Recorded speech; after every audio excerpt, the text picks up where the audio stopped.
Excuse me, sir.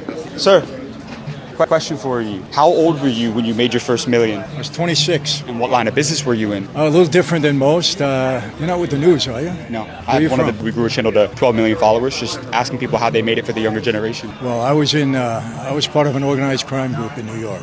Organized crime? Organized crime, mafia. You were in the mafia? Yeah. How did you get into the mafia? My dad was the underboss of one of the major families, the Colombo family, and my dad proposed me for membership. What's the most amount of money that you made in a single day? Well, let's go for a week. I mean, $10 million in a week. How is that possible? We were defrauding the government out of tax on every gallon of gasoline. And I was selling 500 million gallons of gas a month. Could we interview you for a minute real quick? As long as it's helping the kids, yeah. Is that cool? Yeah. What's the lesson about business you learned from doing business in the mafia that school will never teach somebody? Well, there was a guy that was really in bad shape. I gave him a job. I gave him $3,500 a week back then to go to gas stations and collect my money. Somebody handed him a paper bag, they brought it to me. That was it. After about 6 months, he came to me and asked for a raise. And I said to him, I'm doing you a favor. Well, your problem is you're counting the money in the bag and looking at how much money I'm making and think that you deserve that. I said, so you're fired. But it taught him a lesson.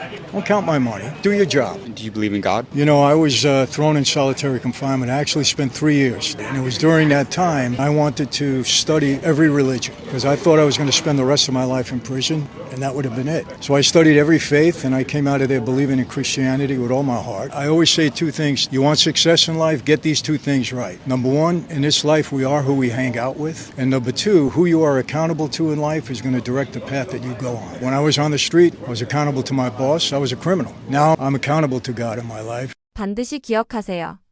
1. 남의 돈을 쓰지 말고 내 일을 해라. 2. 너는 너가 어울리는 사람과 동일하다. 3. 인생에서 누구에게 대답할지 결정해라.